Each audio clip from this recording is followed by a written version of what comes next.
Greetings to you all, and welcome to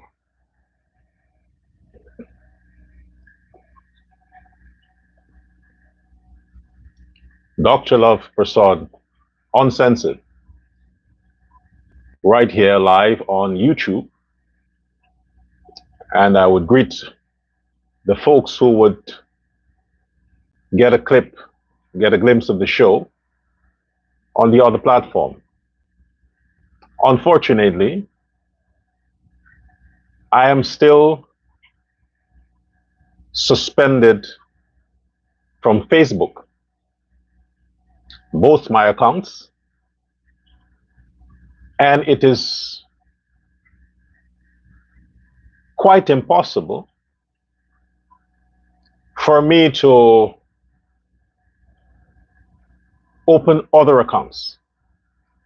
Believe me, I've tried. However I've tried, Facebook is saying that I'm not allowed to open an account. Yes, I've tried different names. I've tried different emails. I have. But I'm not allowed to have a Facebook account.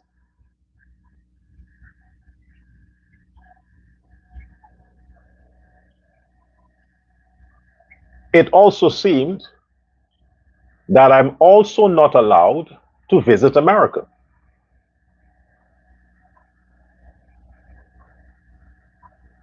So it's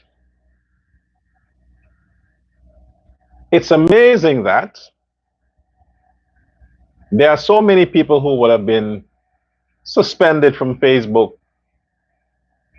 blocked and things like that, and they have started other accounts. They've used different names, different things, and they were able to get back their presence on Facebook. I have been shut down on Facebook a total of about 8 times in the past 6 months.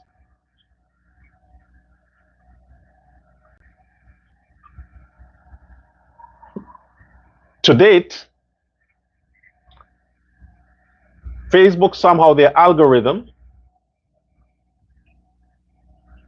prevents me from opening a new account. Because every time I try to access my old accounts, it's you're suspended, you're suspended, you're suspended. Open a new account. I tried using different phones, still. So I thought for now, let me forget about 2 things: visiting America and having a Facebook account. Those 2 are off my agenda. It's not important. There are many other sites, many other platforms that you can reach people and get the message out. It's not limited to Facebook, and I understand that the Guyanese community largely are on Facebook, so if you have to get out the message, then it would be a good means, avenue to. But YouTube, I have to depend on those who are following me on YouTube and TikTok and so on to spread the word on their platform on Facebook. But it seems like I'm the sanctioned man. Yeah. I'm the man who is sanctioned on Facebook, and apparently there is something on my name when it comes to the American embassies, so that I'm constantly denied access to the US, regardless of their credentials that accompany. So I thought, let me forget about that and focus on the other countries and focus on the other platforms. But this is the double standard with the system. This is the double standard with the American system. I think they're hypocrites. And this is not just the Trump administration. This is the Biden administration and now the Trump administration. A bunch of hypocrites. They're all the same. They work for the same players. Because here you are,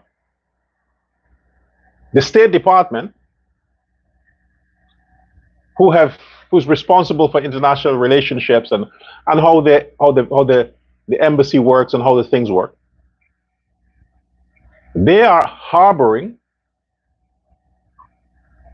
a known troublemaker, terrorist, who uses their platform, an American platform like Facebook, in America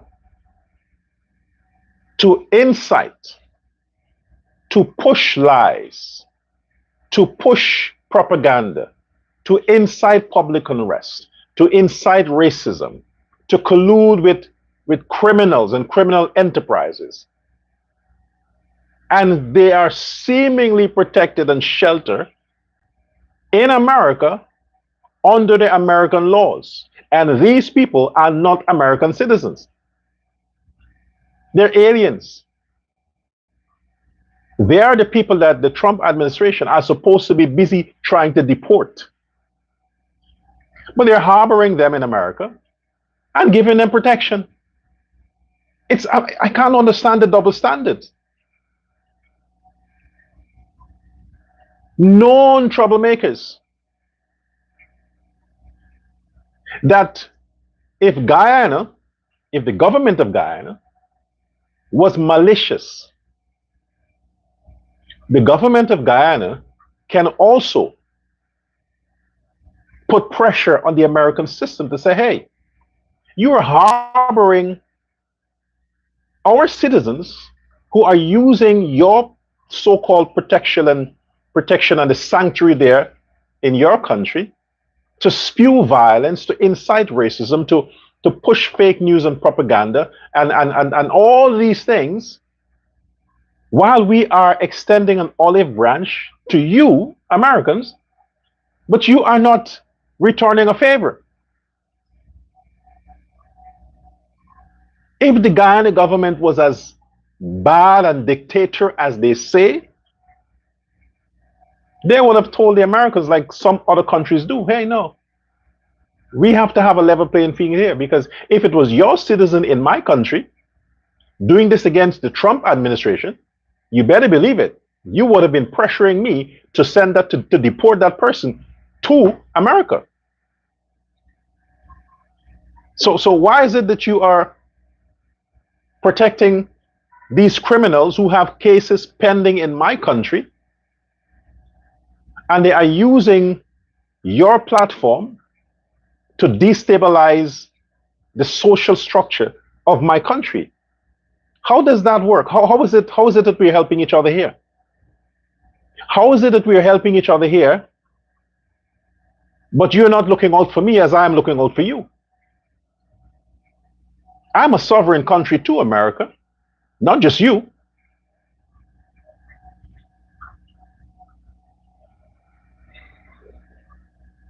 So I think there's a double standard.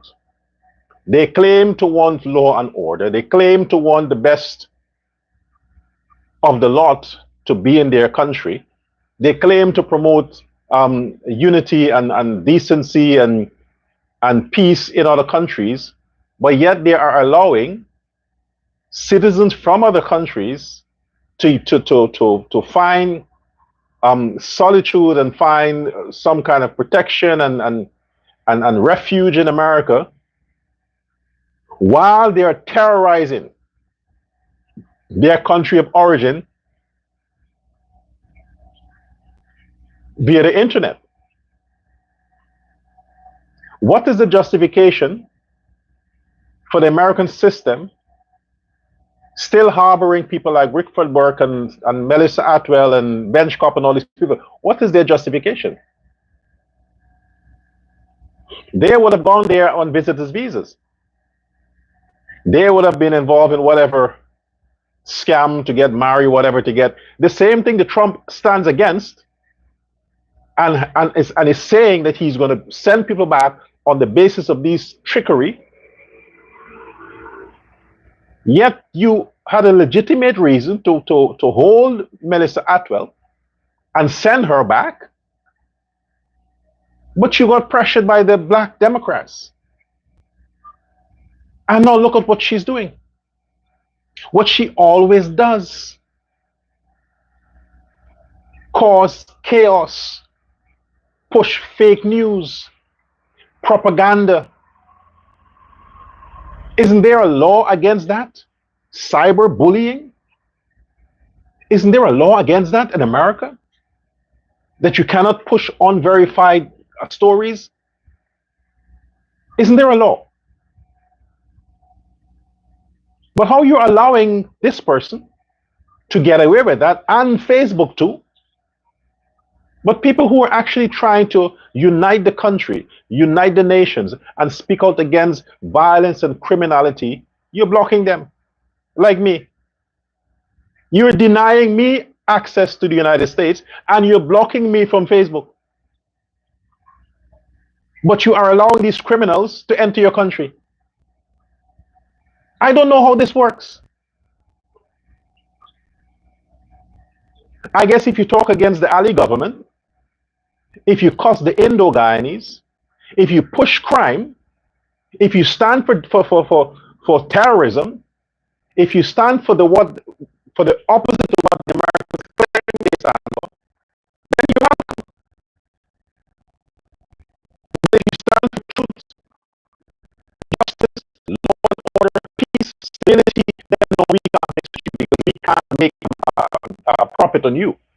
You want people to unite. You're looking for peace. No, we can't make money in peace. We want chaos in Guyana. Only with chaos in Guyana, then we are relevant. Then they reach out to the Americans. Hey, come help us. We have this problem here. But if the Guyanese live in one as unity and they unite and they love each other, then they don't need America. Then America doesn't have a role to play. Because here you are, here you have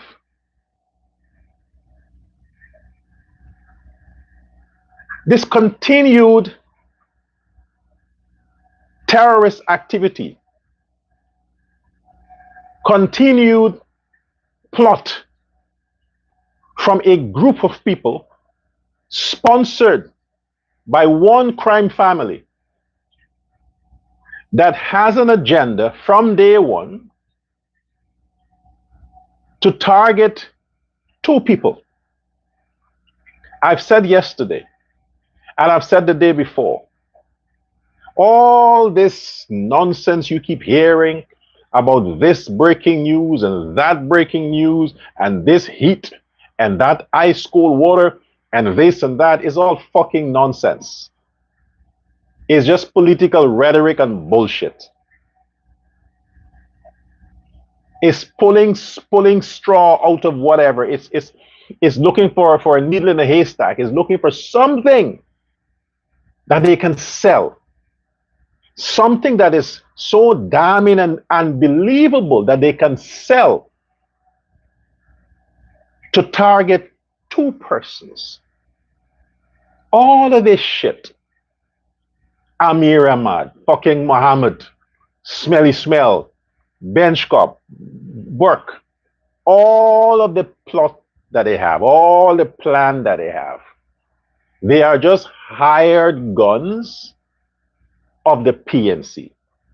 Muhammad is the one with the money, and he's just supplying the weapon of cash. So the others can use their dirty mouth and their foul intentions to achieve and to serve the purpose and the plan of the PNC to target two persons. All of this is because of the number one on the list is Barajaglio. The second is Irfan Ali. If they had anybody else right now in the PPP who was the president besides Ali, this shit wouldn't be as nasty as it is, because Irfan Ali is known to be a fighter. During the time of the Granger administration, you saw how he fought. You saw how thuggish Ali became, because he had to become one of them to deal with them. He had to become one of them. You saw how he had to become aggressive to fight for the Guyanese people. You saw. And they thought then, shit, if he is so unapproachable now in the opposition, if he's such a fighter, if he's such a determined, if he's so such a person that we can't control, we can't let this guy get to the presidency. Let them choose somebody else like Ramatar. We don't want Ali to be president. So when he was elected by the Congress, therein he automatically became the presidential candidate. That's when the war was unleashed against him. That's when.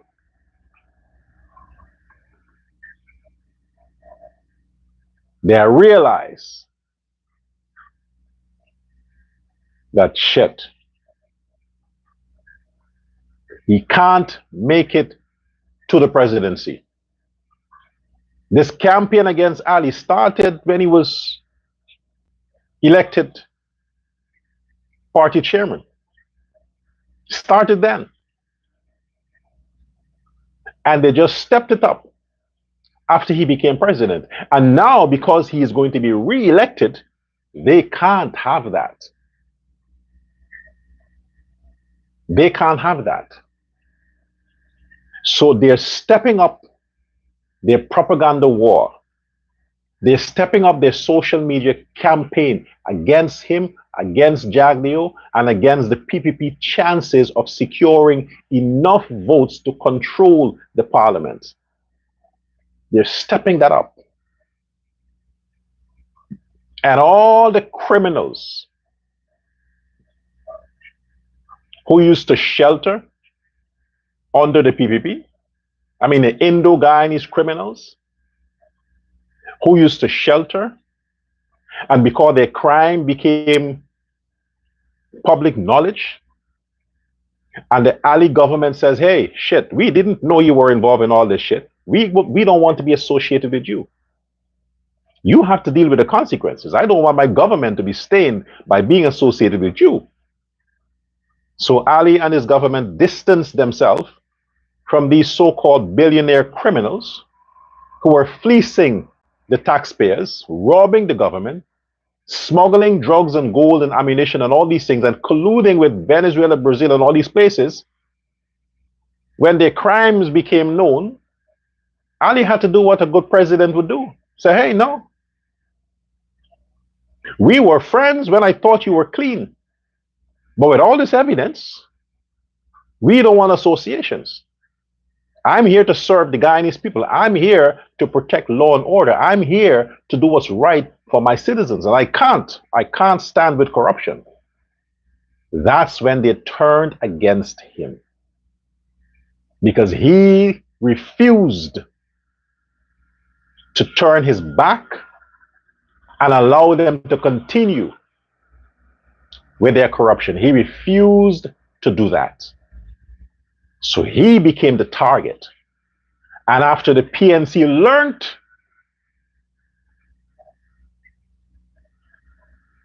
of all the criminals who were hanging around, the Indo-Guyanese criminals who were hanging around the PPP, they learned that they were, expelled. They're like, hey, come. You can come and rest with us. They exiled you, but don't worry. We got your back.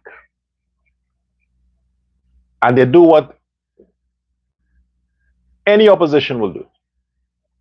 Make promises, link them up with their operatives and say, hey, this guy may have some information that we can use.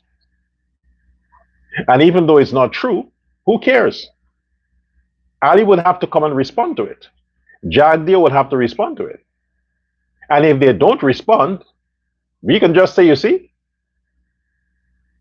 not responding is an admittance of guilt. Means you're guilty. And if you respond, they got you. It's like, shit, good, we get him. Keep pushing propaganda and keep distracting him. Keep making him come out and frustrate him. Because he would have to keep filing lawsuits and lawsuits and lawsuits and lawsuits. And, you know, the president has a country to run. The vice president has a government to protect. They don't have time to be in court every day with lawsuits and lawsuits because of all these scandals and all these fake news and all these things. They have their lawyers to deal with that. So every time these things happen and the vice president is forced to respond, like I said before, I have a different tolerance level. A different tolerance level. But Jagdeo and the president, just not for them to think that they are avoiding the questions or avoiding dealing with the situation, they don't want to answer, they answer. And even in that, it's not satisfactory to the people who seek to push their agenda to corrupt and confuse and use any little twisted answer to say, you see, he's guilty. So I want to establish that first. That everything that's happening is not relevant to what will happen. Is the Ali re-election chances in jeopardy? Is that a question that should be asked? Look who are the sources of these so-called breaking news. Look the sources. You had a situation there, 2019, where Dr. Balwat Singh Hospital sued that Melissa woman, Melly Mel, sued her and was given a judgment, I think, for 10 million Guyana dollars. Sued her for defamation. Imagine a hospital had to sue that lowlife. She was in Guyana at the time. A hospital had to hire an attorney to go after that lowlife, ghetto, fucking, hungry belly, ugly, monkey-faced woman. Because she does what she does best. That's what prostitutes do. They have nothing to lose. They want to be relevant. They want to distract people from their own crimes. So they come out as political activists. Activists for who? Political activists. PNC was in power 2019. So who was she an activist for? She was against the PNC. She was talking against the PNC in 2019, 2018. What was the activism about in that time? Oh, she was with the PPP. She was talking for the PPP and against the PNC in 2019. She was helping the PPP with their campaign against the PNC in 2019. What was her activism about? That she's labeled political activists. All these fancy terms. Exposing what? Constantly facing lawsuits. She was arrested and put in prison, and she was out on $200,000 bail. Is that the only fee the courts can give? She was arrested. Now, why would you arrest somebody for just pushing fake news? You don't get arrested for that. You get sued. For you to be arrested, it has to be something of a criminal nature. She was out on bail. And they got judgment on that case. No, I don't know what the outcome of that was. If she paid that 10 million, if it was, I don't know. But what I'm saying here, that's 2019. How many other times haven't she faced the courts? She has been consistent with what she does best, crime. Now, this is the woman who embezzled so many people with a dirty past, a dirty present, and involved with so many sexual explicit activities for money, comes on social media with her hideous looking face, not even with the respect of putting on some makeup to have an appearance of at least she's trying to be presentable. Not even that. She come naked, bare face, naked face. And there are people who look past that to listen to the shit that comes out of her mouth. The huge lump of poop that comes out of her mouth. You see how the mouth is big? That is because of years of sucking dick. It just had to adjust and it stays big. She came out and are talking about people that has no criminal activities to their names. And she has so much to hers. And this is the woman that was granted visa to visit America. She was granted that with all of the criminal ties to her name, all of the shit to her name, all of the problems associated. She was granted visa. And people who have nothing, they are squeaky clean. They are as white as lily.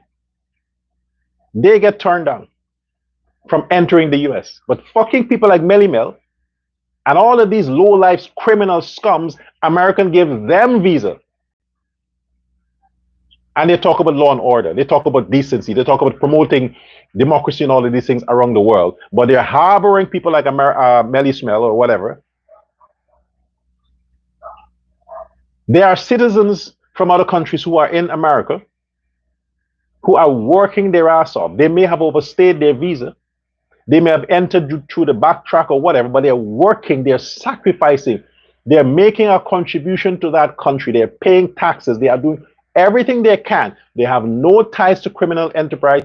They're doing everything possible for years. Look what Donald Trump did to them.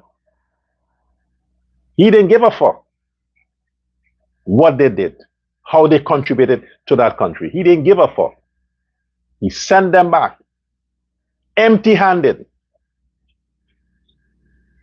to the country that they have no ties to. Empty fucking handed. He sent them back. And here you have these Guyanese who just got to America. They're in there 20, 30 years, just got there on visitor's visa, fake their marriages, all these kind of shit. And instead of them being quiet, get a job, pay some contribution, you go to the people's country, make some effort to be a part, integrate yourself. No. They continue with the terrorism they were doing back in their home country.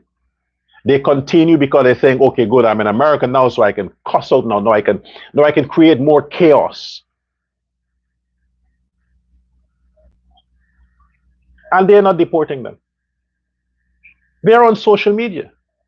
ICE don't have to go far to find them. They're on social media. Their crimes are on social media. They're there. You can see it, Trump. You can see their crimes. And ICE is not at their doorstep, rounding them up. They were in your possession. Melly Mel was in your possession, Donald Trump, in prison. How the heck did she get bail to come out? When there are people with similar cases where their visa is pending, where their whatever is pending, and you send them the fuck back to their country, but you allow Melly Mel out on bail, And before she shut the fuck up and try to be decent, get a job and show the American government that, hey, I'm trying, she's back to the old shit. Back to the old shit to the point that the thing that your State Department, Donald Trump, your State Department issued sanctions, rightly so, to a criminal crime family that you have been, not you, the American government, from Biden time or whatever time, have been investigating that family amongst many others. You had enough information to get your courts there to give a judgment on this family. And the judgment was guilty as charged. Consequences, sanctions, pending further penalties. You did all of that. And you also rolled it out because the sanctions is not just to cripple the businessman in his ability to do business in America, but the sanctions are to cripple him entirely. That anybody, anyone, as much as look at that crime family, comes under the sanction, and therefore their lives would be fucked up as well. You made it clear. If you do business with the Mohammeds, you come under the sanction. If you take money, sponsorship, you sell or you buy from the Mohammeds, you come under the sanction. You, America, you made it clear. Your sanction said it. That's what you say. People in Guyana who associated themselves with WIN, the party of Azzuddin Mohammed, they were affected by the consequences of the sanction that has to do with the banking sector. They were fucking affected. And you have this demon, this voodoo, Baku demon, Melissa Atwell, implicated herself,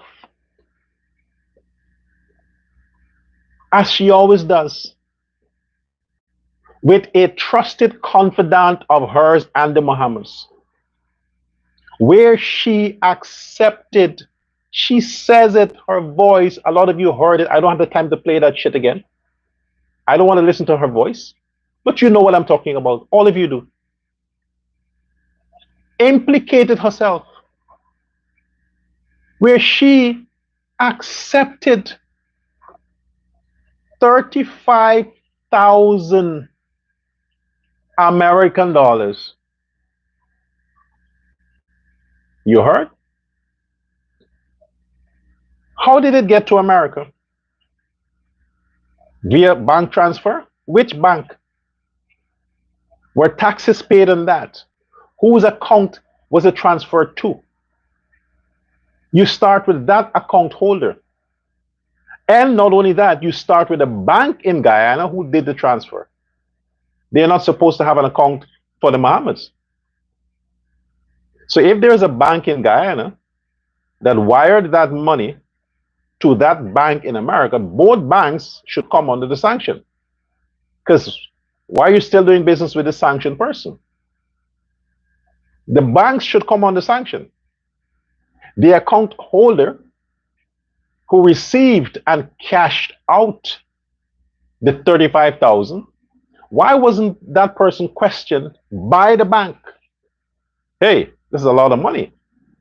Where did it come from? What's the purpose of it? That should have been a red flag that the bank now would have to now forward to the FBI or the State Department or whatever entity was looking over or dealing with these money laundering and these kinds of stuff. You can't send If you send more than 2,000 American dollars via Western Union, they want to know exactly for what. $2,000. All kinds of questions. Why?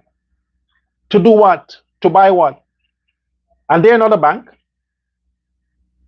And you have this woman on tape, no AI generated shit, her voice, her speaking, that the Mohammeds wired. Wired, you have to do it via bank. Can't be done via Western Union or MoneyGram. Even worse, if it was done via, but I don't think it would. They don't want to get sanctioned.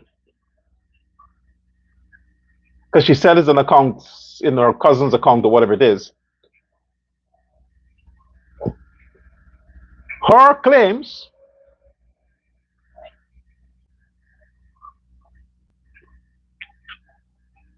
and that didn't raise a red flag? You mean the bank in Guyana did not inform SOCU, Special Organized Crime Unit of the police department, did not call in the Inland Revenue in Guyana? They were supposed to notify the authorities, hey, this activity is happening. None of that happened. The Mohammeds have that control over the banks too? Or do they own the bank? Then it went to a bank in America, Trump's country, and that didn't raise a red flag? They were allowed to go and withdraw the money from the bank and gave to Melissa Atwell because she claimed that she received it. She said she received 35,000 American dollars from Azruddin Mohammed to pay the lawyer. She gave the lawyer 35,000 American dollars. That puts the lawyer in trouble too. Because the lawyer will have to pay taxes on that money. Secondly, immigration cases. Hold on. You were held for overstaying on your visa, so to speak. And your legal fees was 35,000 American dollars for the lawyer. And you had a whole drama with GoFundMe. You raised money from GoFundMe plus 35,000 that you have declared from Mohammed.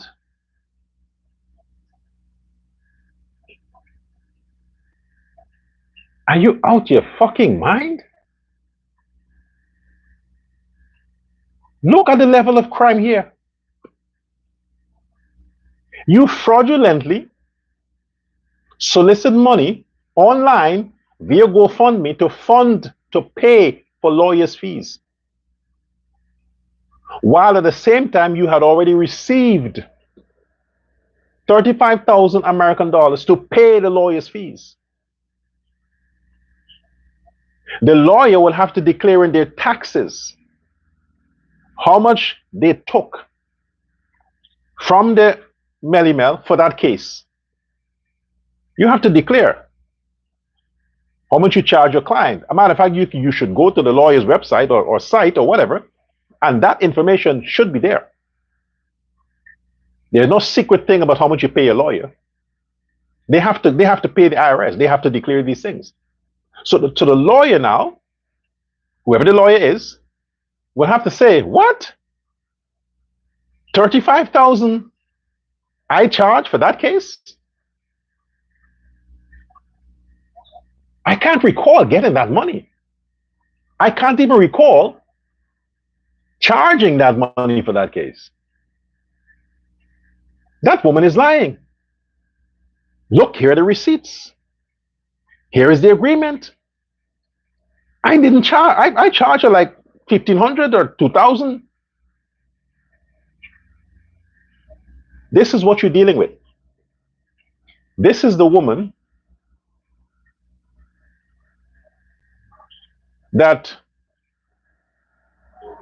Amanza, Walton Desir, Aubrey Norton, and these other PNC toppers came out and had vigil for when she was locked up, protested. That's the woman that the American Congress, the black American Congresswoman, came out and talked for. That criminal,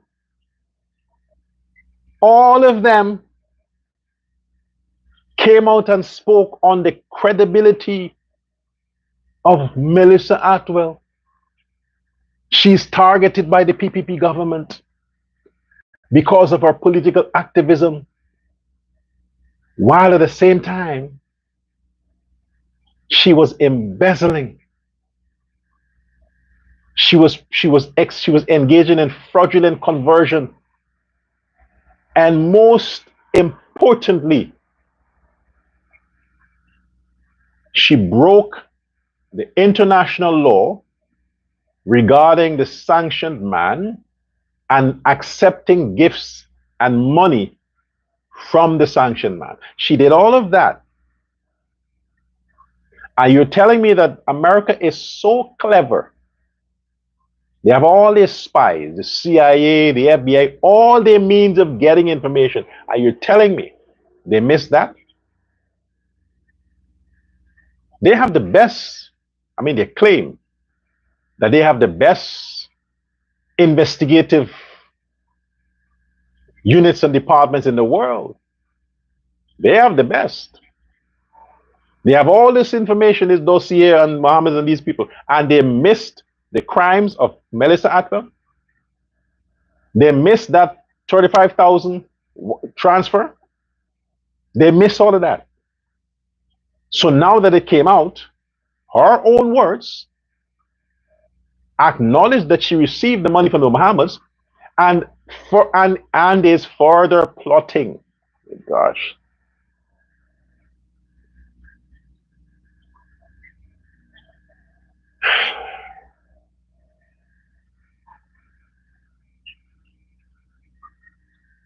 It was not enough that she confessed to these crimes. She further, on this recording, plotted to commit more crime.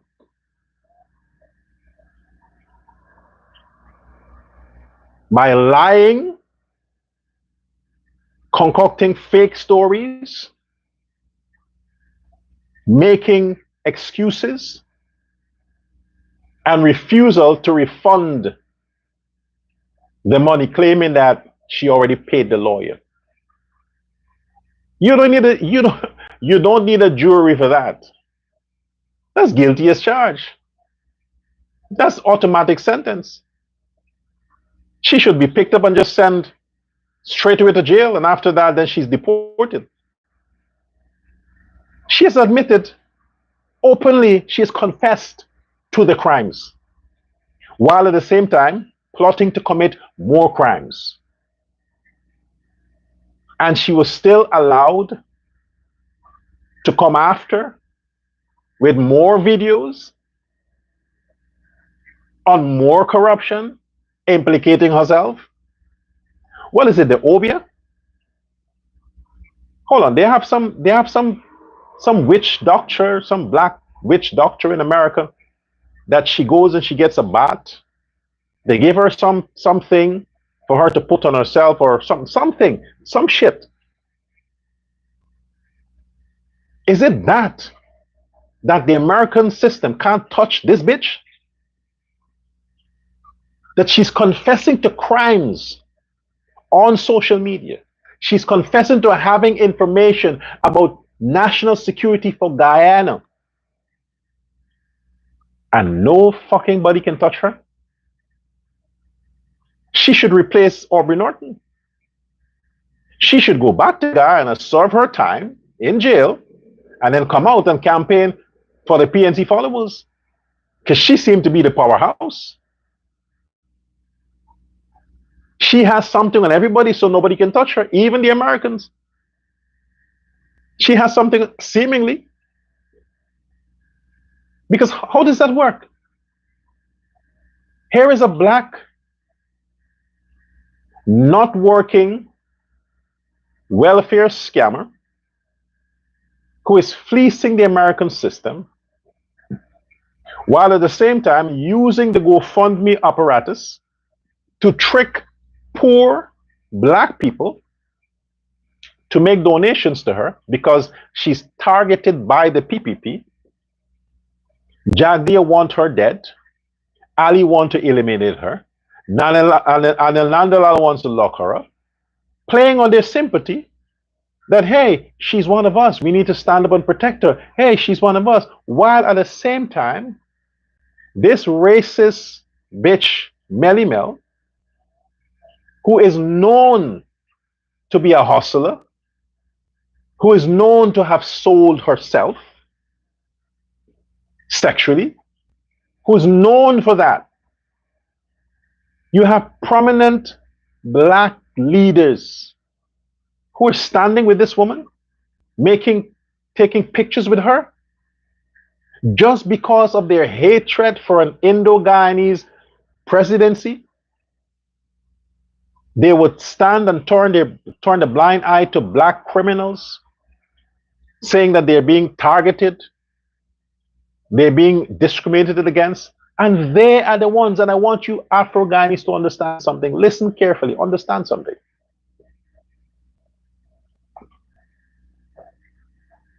Azruddin Muhammad, his father,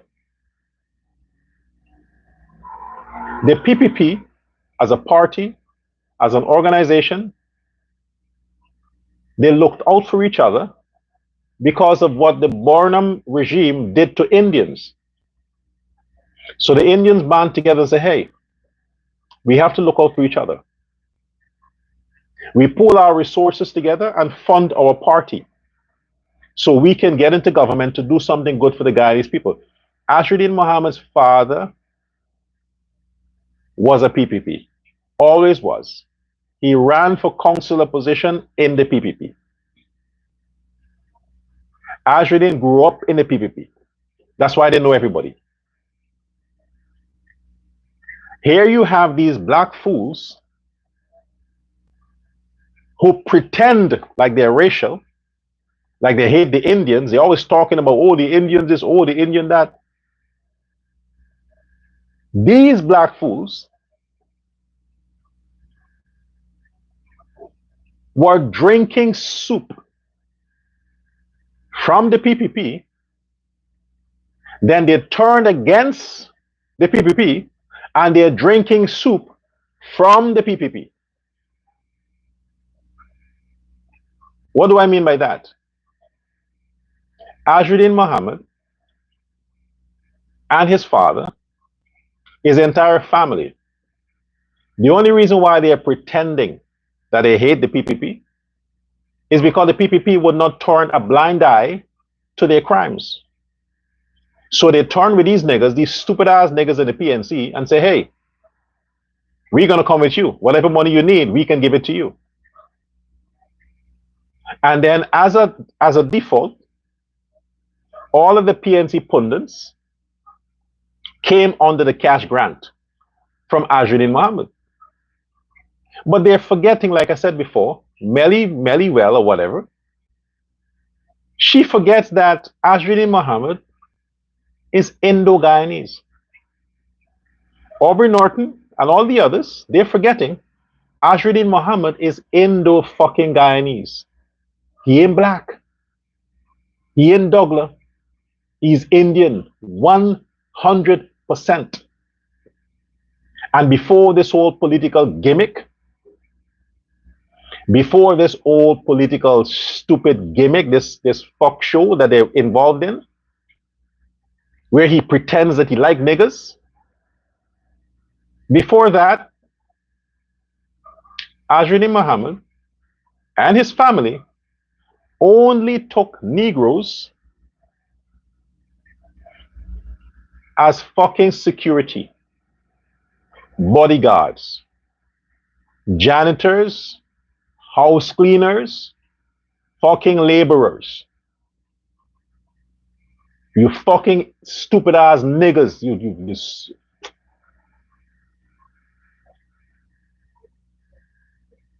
I'm trying to suppress.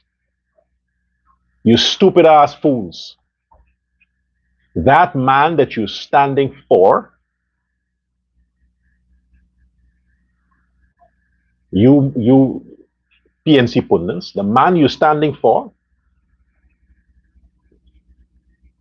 before the fucking win, all you were to him and his family were black man. Low life, ghetto, scraps, niggas. You could not go in his house. You had to clean the yard, take out the fucking garbage, wash his cars, and protect him. Take the bullet for him. That is what you are worth. Suddenly, he can get up the courage to take a picture with you stupid ass niggas. Suddenly he can hug you and tolerate your nasty smell. Suddenly, Azruddin Mohammed for president. Azruddin Mohammed is gonna save us. You go the fuck back to Africa, man. I'm serious.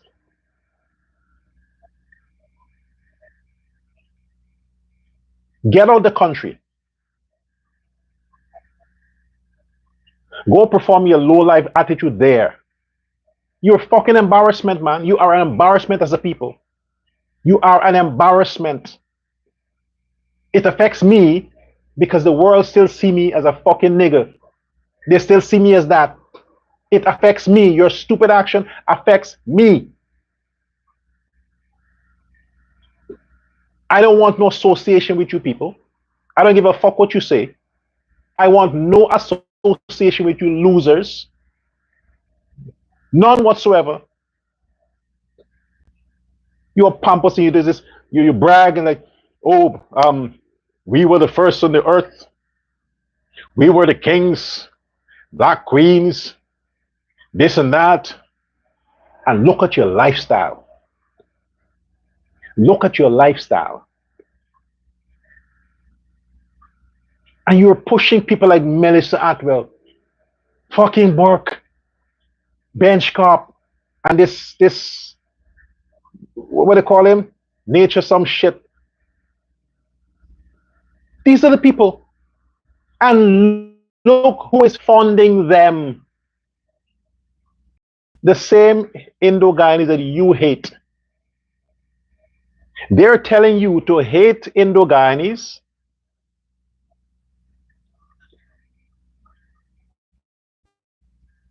They're telling you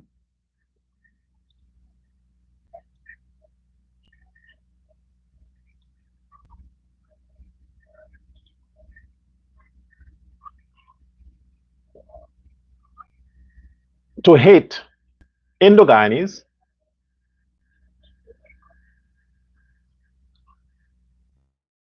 and they cannot live. They would starve the fuck to death if the Indo-Guyanese don't pay them, don't fund them, don't pay their rent and their bills and sponsor them. All them niggas who are coming and saying, oh, the Ali government is racist. Oh, the Ali this. Oh, look at corruption. Oh, look at breaking news. Oh, look at this. Same people. Amir, the sheriff guy, who the fuck is he? He's Indo-Guyanese. How did his family got their money? How? I said before, every one of them, Kian Jabur, Amir guy, Muhammad, name them. All the billionaires and millionaires and 100,000aires, Indo-Guyanese that are using these fucking stupid ass niggers to do their dirty work. All of them made their fortune because the PPP existed.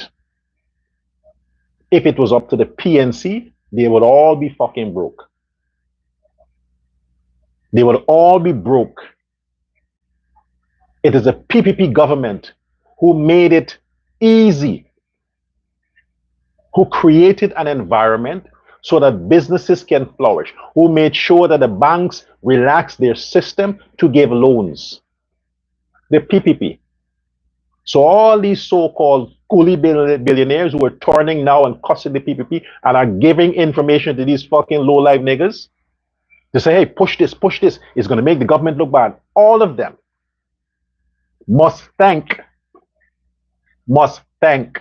Chetty, Jagdeo, Ali, every one of them. But instead, because they're not allowed to continue with their crime, because the government is saying, listen, no, we weren't aware of what you were doing. Now that we are aware, we don't want any associations. We have to apply the law. Now that's happened, they're running to them niggas for cover. Oh, the ghetto will rescue us. You know, these Negroes like to be associated with rich people. So let's give them a little pittance and get them to talk for us. So the same function, the same role they play in their domestic life, that's what they're doing online. These rich ass coolie, they're hiring these niggas as internet security for them. Or protect me. You know, use your platform to protect me. Same thing they do in real life. Hire them niggas as security guards and bodyguards and maids and janitors and cooks, babysitters. That's what they are to these people. And you want to try to conspire to commit treason against your government and your country. For what? You're worse than Judas. At least at the time, 30 pieces of silver had more value. If you compare to now, that may have been 30 million. You are going to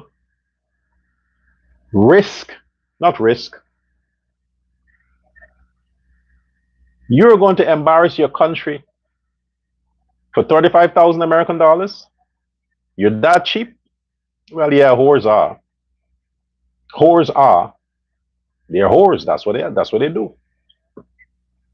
35,000. But to the American system, that's a lot of money.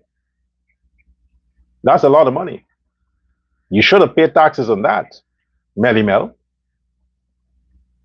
Now let's see what the Americans do regarding that. Because it's out there, the confession is there. Yes, the truth is out, Melly Mel.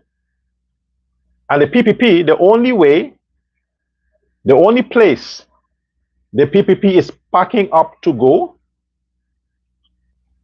let me say it slow so you can understand me. The only place, PLACE, that the PPP, the People's Progressive Party, is packing up to go, it is September 2nd, they're packing up to go into the future with the next government. They're going into the second term of President Ali. That's where they're going. You, on the other hand, if America is as fair as they claim to be, you might be very well on the next flight to Guyana. Yeah, very well. You might be. So you have to be worried about where you are packing up to go.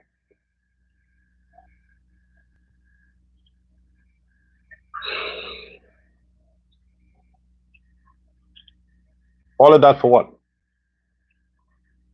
All of that for what? Is the Mohammed guy so powerful? Can't be touched? President Ali?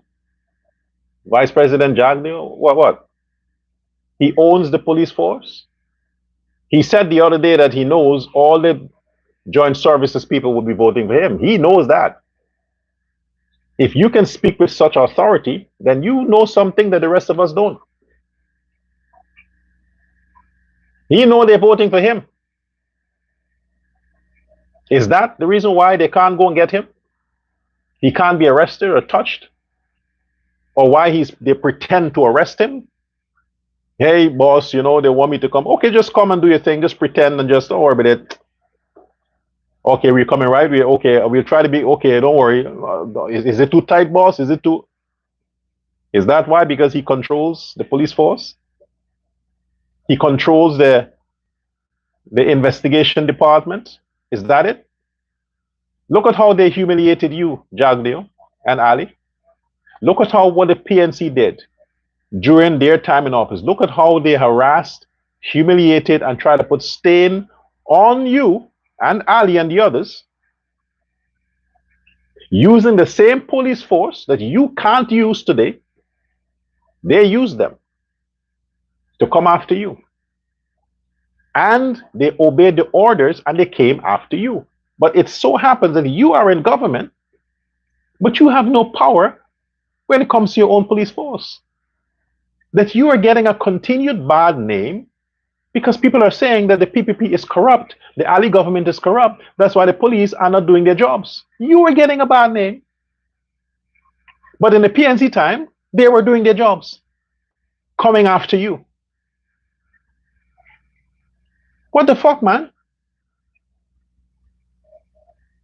And you sit back and allow this to be perpetuated. And they're using this on the campaign trail. Mohammed is free to roam.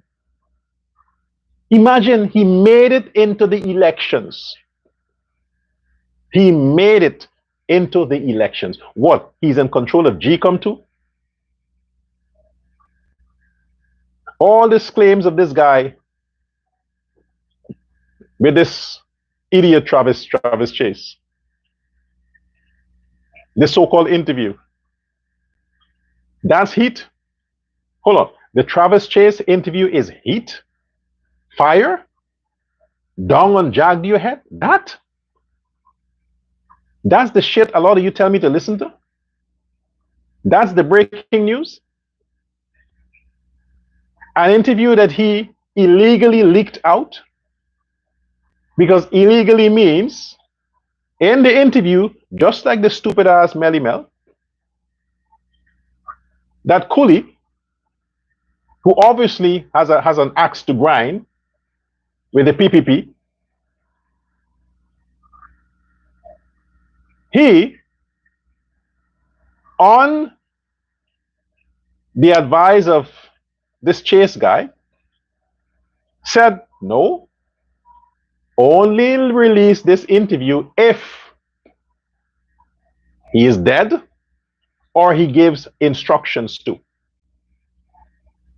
And what he's saying, if he's dead, it means that they killed him, and the interview would be used to direct the law agencies as to who might be involved in his killing. But if he's still alive, based on whatever deals he can cut with the persons he allegedly implicated in the interview, if he can cut some deals with them, then he would say, hey, forget it, don't leak it, just delete it. But knowing who you are, Chase, a primary school graduate who stole a camera because you think that because of your looks, your hideous looks, you can't get laid. So if you get famous, the guys might like you. Because naturally you're not, nobody wants, so you thought to deal with your self-esteem, your low self-esteem, you want to be on camera. You think you can, so therein comes your so-called reporter career. Everything about you is unprofessional, Chase. The way you speak, you can tell that you're not a properly trained person. You don't know how to ask questions. You don't know how to follow questions. The whole entire setting is unprofessional. Your presentation is bad. The way you present the news is bad. So many errors. So the black community, obviously, who are against the Ali government, would push any trash. Anybody that talks against Ali or Jagdi or the PPP, they push, hey, he's one of us. He's full of shit, but let him trend. Because they are online doing nothing. They don't have jobs. They're doing like what the Melly Mels are doing, looking to see who they can scam. On Facebook, browsing, looking at people's stuff and see what they can steal, and hey, this idle mind. So the rich guys who want to better their profile, they're like, hey, look at that nigga there. We can get him to go steal for us. So this Chase suddenly becomes this reporter. Suddenly, and he also got all the things that are attached to his name. The whole concession thing with the whole gold smuggling, all of those kinds of stuff, all those criminal activities with this Travis Chase guy. And imagine he also got American visa. Imagine that. He who push all these conspiracies, who push all these fake news and try to incite crime and violence and this Adriana case, these people, the US consider worthy to give them visa. And the decent amongst us who are not involved in that kind of chaos and public mayhem, we're on the blacklist. No, you're not toxic like these niggas. We want people who can create chaos. There he is, way back whenever, with his fake interview. And don't get it twisted. I pulled somebody up today and I said to them, I said, hey, slow down. That man who is talking to that Travis Chase guy, that Indo-Guyanese man is a businessman. He said on the video he has several offices. He said on the video how many minors he invested millions in. And his deal with them was, as long as you give me the first opportunity to buy the gold that you mine. He didn't talk about them paying him back. Just want to buy their gold. He had so much money that he can dump it on anybody who wants to go into the mining business, only to say, sell the gold to me. Don't pay me back my investment.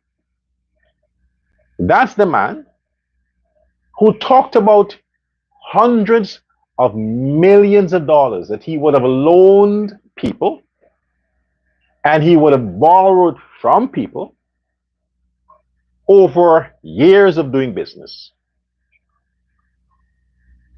Granger administration, Jagdeo administration, Ramatar administration, now Ali administration. That man, who is a billionaire,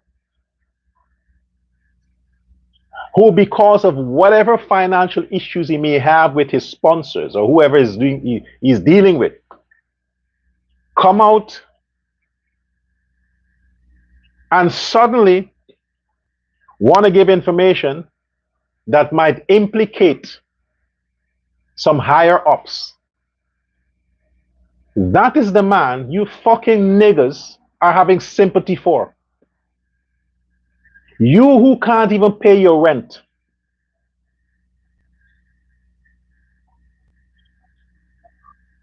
Yeah.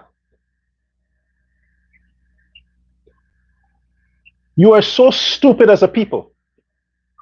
So stupid. You are coming out and you're pouring out your heart. You are pouring out your heart. You are in sympathy. Oh my gosh, for heaven's fucking sake. You fucking Negroes are so stupid, man. You're so stupid. Like I said before, I think you should go back to Africa, get recultured, understand what is it to be an authentic black person, then you can remigrate to Guyana. You are on social media. You are in your house, your homes. You are on the street corner, in your churches, praying, conversing, sympathizing, empathizing with multi-billionaires who are Indo-Guyanese, who don't give a fuck about you. Azruddin Mohammed, this guy with this asshole Travis Chase interview, Amir, whatever his name is. You are giving your energy for these people. And they have so much wealth that you can't even afford to dream of it. You can say whatever. They are already rich. You would never be there. And you want to give your life for these billionaires who are Indo-Guyanese? And you want to put your credibility as a black person on them against another Indo-Guyanese? Yes, you are out your fucking nigger mind. Yes, you are. Why can't they fight their battles amongst themselves? If this guy on this Travis Chase interview, so-called interview, has a beef with Jag Mahan or whoever it is, what does that got to do with you Afro-Guyanese? What does it have to do with you? If they have their money issues with Mohammed or whoever it is, what the fuck they got to do with you? They're all billionaires, aren't they? They're all millionaires, aren't they? Do they come and offer stuff to you? Do they come and bring stuff to you? Can you go to their homes and lodge?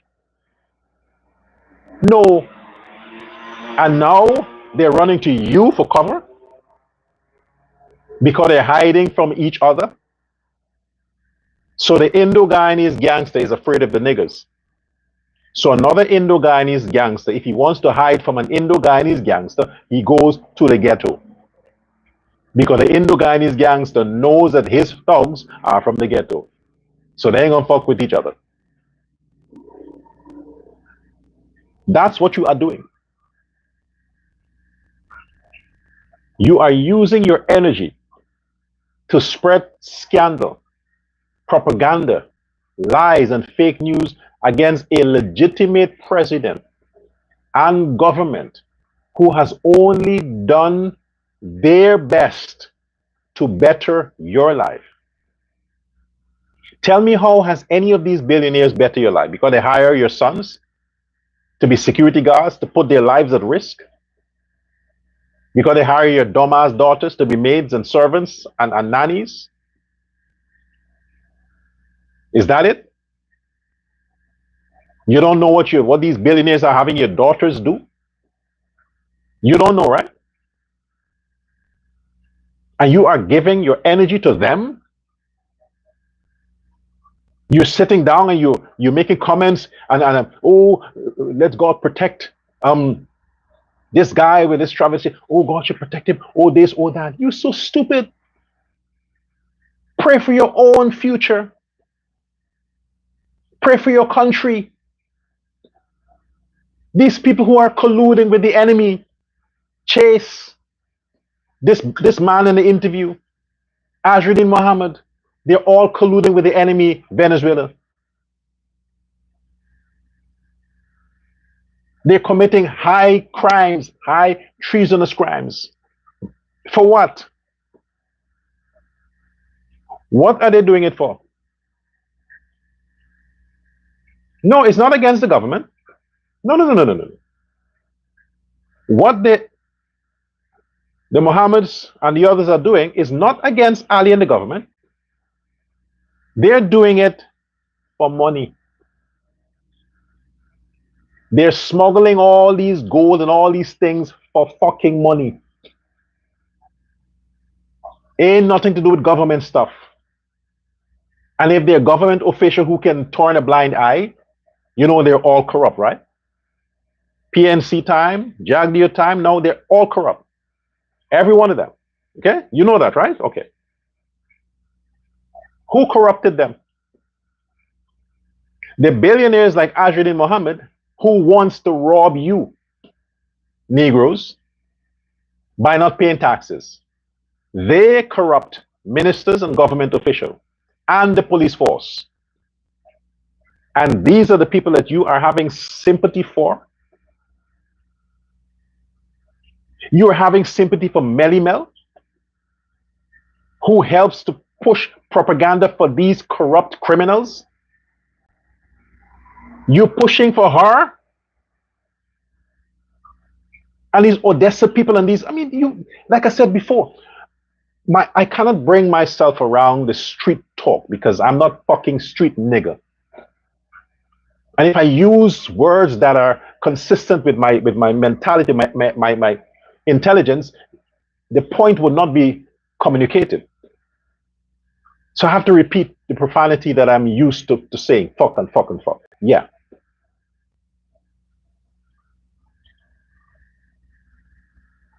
But it's painful. It is painful that these billionaires can't go even to the worst part of the Indian communities,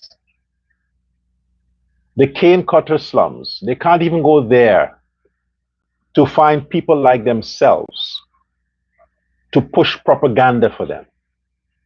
Because Indo-Guyanese, poor or rich,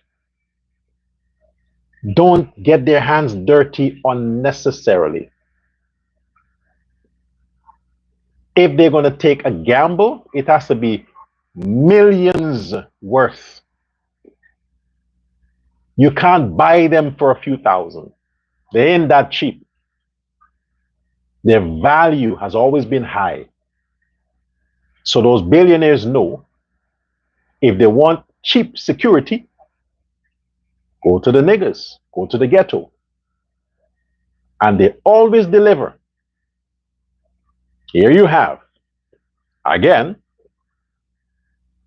the Melly Mels, the Burks, and all these people who are being paid and financed by the Mohammeds and the others,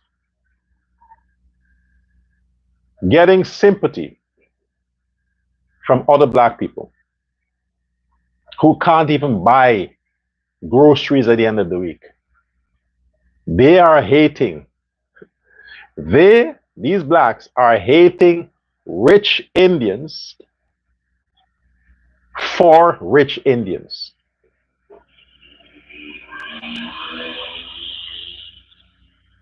Because Jagdeo and Ali, they aren't broke.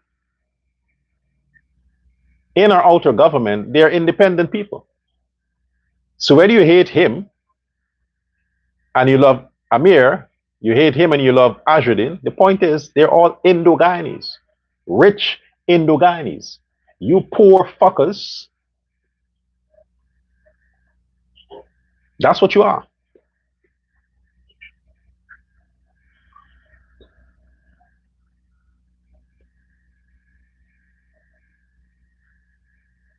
I'm not going to make threats here because my concern is national security for Guyana.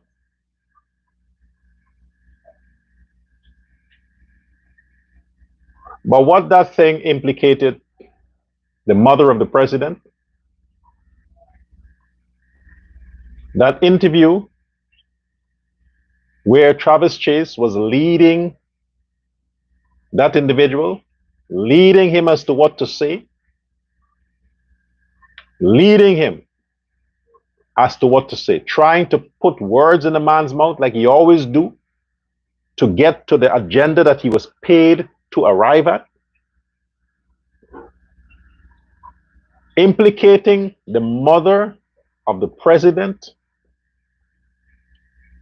That is low. That is very, very low.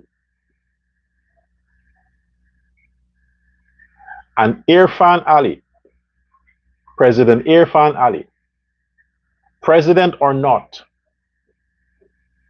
you are a son still. Your mom is alive. You should avenge that disrespect to your mother. As president, avenge your mother. You understand?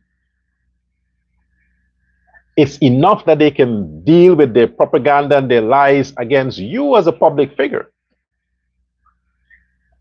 The fact that Aubrey Norton the other day disrespected your wife and tried to use her as a, well, you dealt with it how you would, but like I said before, this is your mother. If that woman didn't give birth to you, if she and your father didn't raise you and cultured you the way you are, to today, you can be a world leader, a president of caliber and standing. If it wasn't for that woman, that now this recording has implicated in that level of nastiness, and you sit by and allow that to just go and say it's political attack,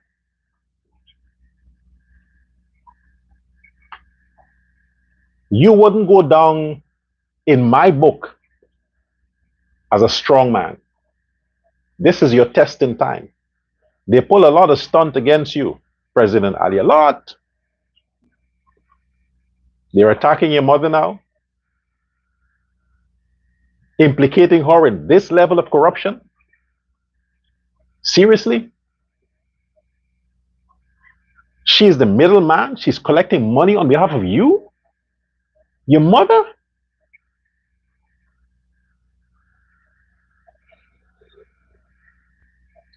Handle it.